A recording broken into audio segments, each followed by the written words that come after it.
Hello, this is Mark Silbowitz with the Clarion Voice. And today we are very pleased to have with us Susan Carter from a group called Freedom Calling North County. Susan, thank you very much for being with us. We appreciate it. Thank you, Mark. This is an honor to be here. Thank you. Today we're going to be discussing the subject of human trafficking. And Susan, tell us a little bit about Freedom Calling and what it does and how it came to be.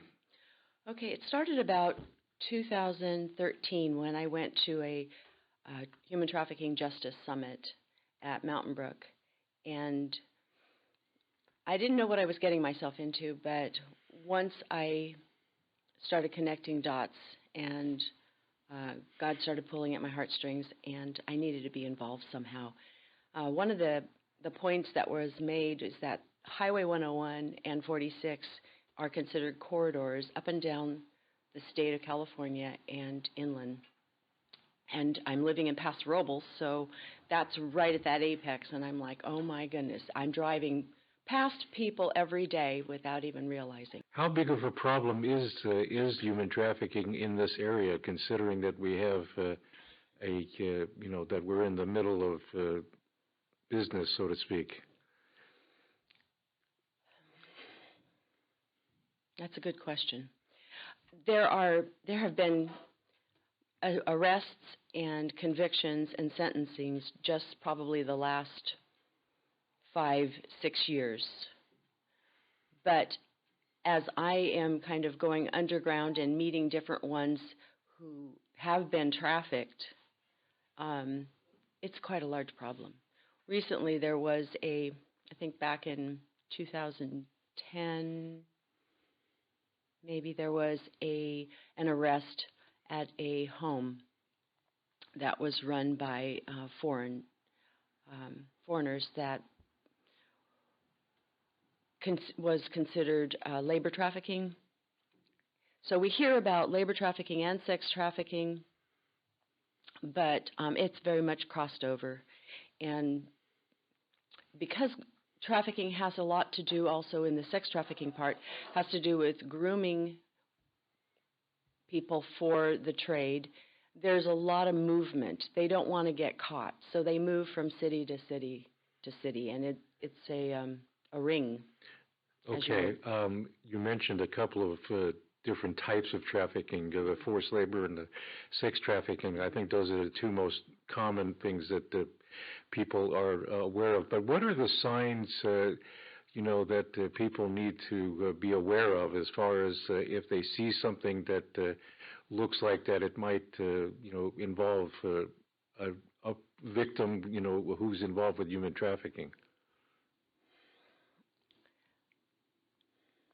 That's a really good question. We do have red flags as far as a list of different things that you can look for. But with our culture and so many different types of people, it's really hard to pinpoint something like right off the bat. You almost have to be working with them. But there's definitely a domination of one party over the other party. There's an intimidation that often the trafficked victim won't answer questions and the dominant party will answer for them. There's a lot of drama that goes on, say in the sex trafficking, where we've had instances videoing going on in the motels, and they will come in for several days and be very flamboyant in their work and disrupting of the hotel. There may be children involved. When something just doesn't look family-friendly, would be a good way to describe it. Those would be a few that I can come up with right now. Now, if somebody were to see something that would indicate a red flag, as you're describing, yes, how would a person, would they report it to the local police, or is there some other outlet that a person can utilize to report this? Going to the police is not a bad idea. Most all of law enforcement have been trained on what to do. Also, there is a national hotline number that that keeps track of all the incoming calls, and that would be 1-888. We say 3737 and then 888 because it's a little easier to remember. Okay. But that's the national hotline, and then they will take the report and contact the sheriff's department in the county, and then from there it goes to the city. Okay, so that number is 888. I believe it's 373-7888. Is that correct? 888-3737-888. Okay, so they can not only that can they call, but they can also email the hotline. Is that correct? They can text the hotline. Okay. With Be Free, BEFREE, and they can text that to them as well. Ah, okay, very good. Now, I'm concerned about something. Okay. It seems to me that there is a lack of awareness about the fact that this is a problem. Why do you think that is? Well, when I first got involved, it was such a shock that it was happening here locally. During our first Justice Summit, there was an arrest.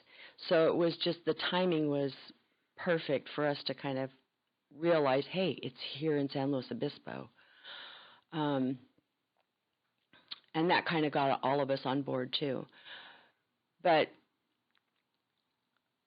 we're used to hearing about it overseas, not here statewide. So now that it's become more obvious, you read about it or you watch it on TV, it's taking hold. But there's also, I felt an embarrassment to not knowing that this was so prevalent in every zip code of the United States. Right. So there was this embarrassment and this shock at the same time. And that was hard to kind of work through. And then if the churches, they think they have a pulse on what's going on with their people or with their city, and then they're totally not aware of this happening, I think that also causes that disconnect. Now, you just mentioned about the churches. What do you think the churches can do in order to, make people aware, or how can they be more involved in this situation? One of the things that we found is that the church doesn't seem to have a working definition of trauma and abuse, and that in the last decade. And so that, I think, has put a real stop to moving forward with mental health issues, domestic violence issues, along with any kind of trafficking issue.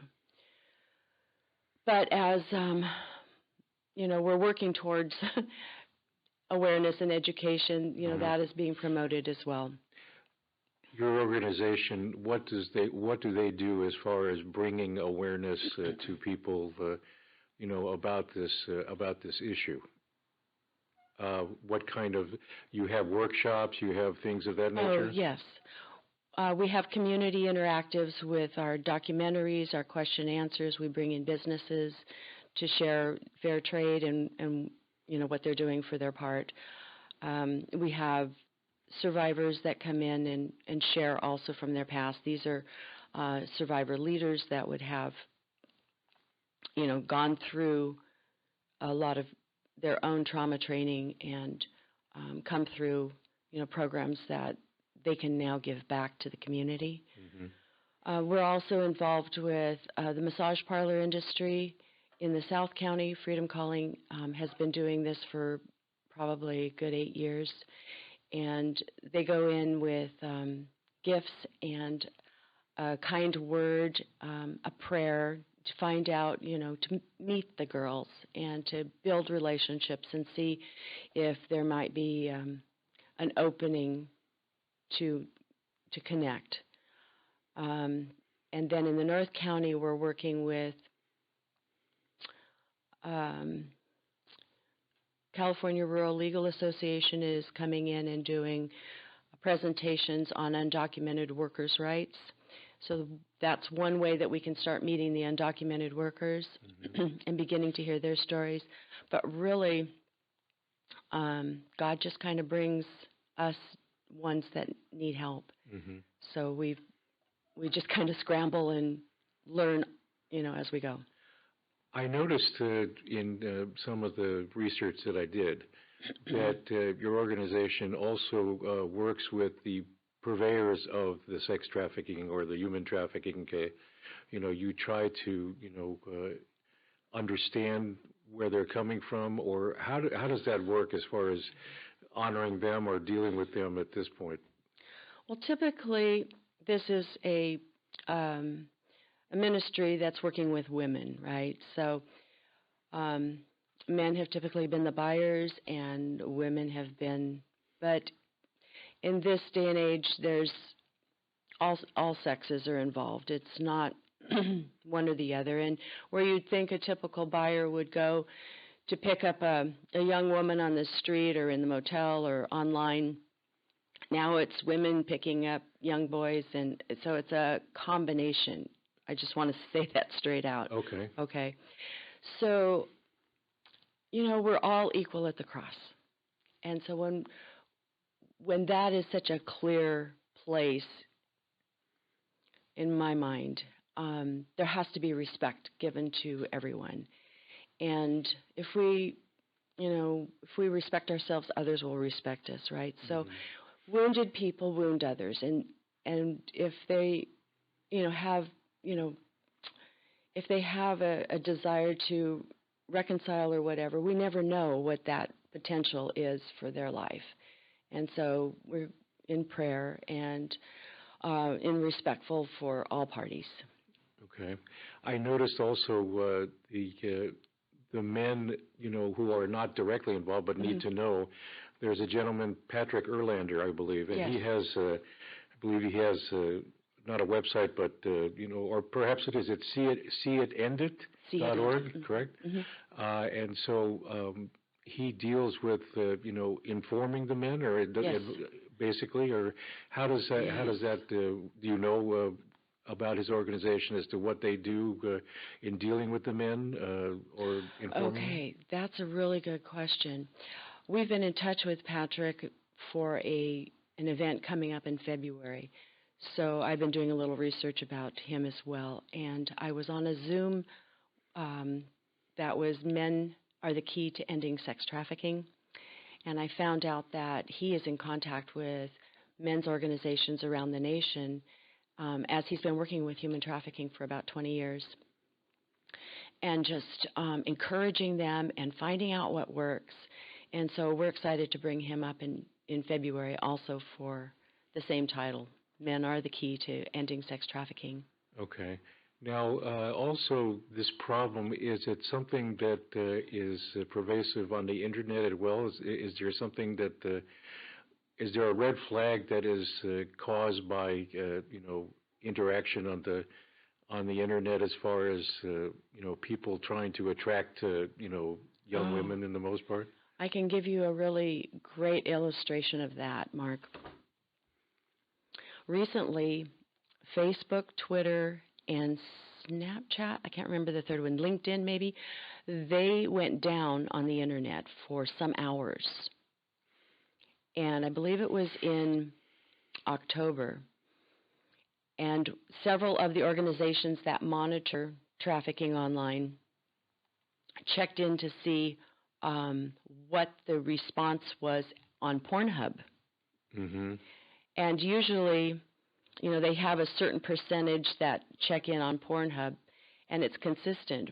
But once these other ones went down, the numbers shot up on Pornhub as far as the amount of, link or content that they were checking out.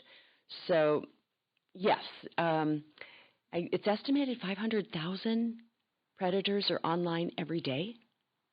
Wow. Really? And I just got the FBI's report on cyber crime. 50% of the crime is geared towards youth 12 to 15. And the other statistic that I thought was fascinating is, and sad at the same time, is that only 25% of those youth tell their parents. 12 to 15. So there's a whole silent kind of underground thing that's going on in our homes that we need to let Jesus shine some light on. You deal with the victims of the trafficking as well. So, what kind of things do you do to help the victims, through this traumatic experience that they've been through once they come to you? We have a program called Mending the Soul that was written by Stephen and Celestia Tracy, and it's for the layperson.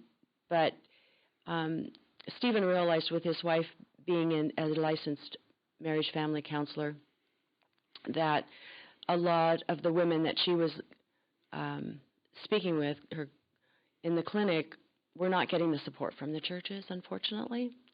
And so they realized there's no working definition of trauma and abuse, and we need to do something about that. So he wrote the book, Mending the Soul, to pastors, for pastors to understand, where we've missed it. And they also have human trafficking materials and youth materials, and it's been a wonderful way to see the validation of the trauma throughout Scripture and the consequences, and that's just something that hadn't been really spoken of much that I'd heard anyway. So we run our survivors through one of their programs. Okay. Have the churches responded, favorably to the material? I mean, as far as trying to, inform their congregations about the problem and what they can, what resources they can use in order to be more aware? Well, we've been operational since 2013, so about 8 years, and our first 5 years was to learn about it ourselves. Okay, and so it's been over the last 2 years that we've really been making more connections with the churches. Okay. And this is, it's a relationship process. So I'm not just, waving a banner. We're working with people who already, are in a church and are interested in coming on board and helping us, and so it's a longer process. Okay, I understand. But Mending the Soul is a program that has been used around the nation as it came out, I'm not sure, maybe 2010. Okay, so this is a book that was written to be sent to pastors and churches, Yes. right? Okay. Yes. And there's also a program along with that? Yes. Okay.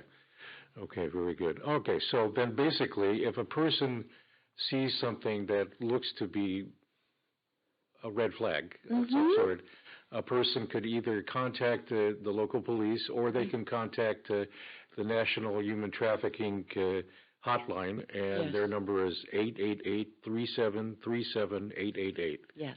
Okay? And so those would be the best things to do. And also, if a person wants to get more information, they can also visit traffickingresourcecenter.org as well to get to be more aware. And I just wanted to ask Susan, if there is one thing that you wanted to say to somebody who's watching this video about this issue, what would you say to that person? Well, you definitely can reach out to Freedom Calling, and you can reach out to me personally at 805-296-2317. Be glad to, put you in touch with the right people, hear your story, come alongside however we can. That is number one. And again, law enforcement has been trained, and they're well equipped now to know and go through the right avenues and get you help.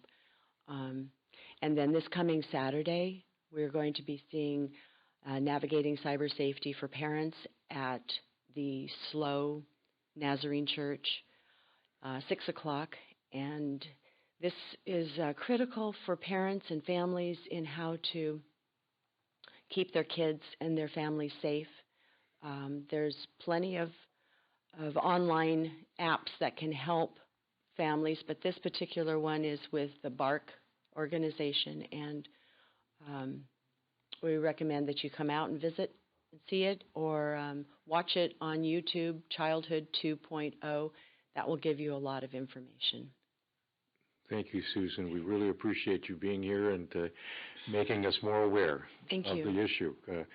And so if you are interested, if there is something that you see that looks suspicious, or, you want to report it, again, the National Human Trafficking Hotline is 888-3737-888. Be sure to pick up that phone and call if you see a problem, because if it's unreported, who knows what the effects are going to be. And this is Mark Sobowitz with a Clarion Voice.